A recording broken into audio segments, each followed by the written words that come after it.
Acts 4 verse 29, Now, Lord, consider their threats and enable your servants to speak your word with great boldness.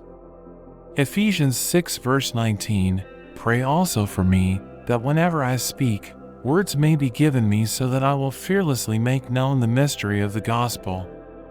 2 Timothy 1 verse 7, For the Spirit God gave us does not make us timid, but gives us power, love and self-discipline. Proverbs 28 verse 1, The wicked flee though no one pursues, but the righteous are as bold as a lion. Hebrews 4 verse 16, Let us then approach God's throne of grace with confidence, so that we may receive mercy and find grace to help us in our time of need. Psalm 138 verse 3, When I called, you answered me, you greatly emboldened me. Jeremiah 1 verse 8, Do not be afraid of them, for I am with you and will rescue you, declares the Lord.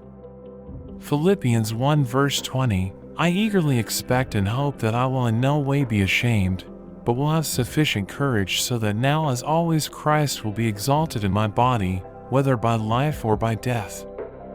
Isaiah 41 verse 10, So do not fear, for I am with you, do not be dismayed, for I am your God. I will strengthen you and help you, I will uphold you with my righteous right hand.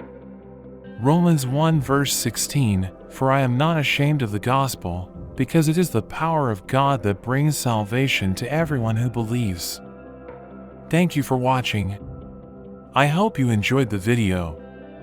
If you did, don't forget to like and subscribe to the channel. See you next time. God bless you.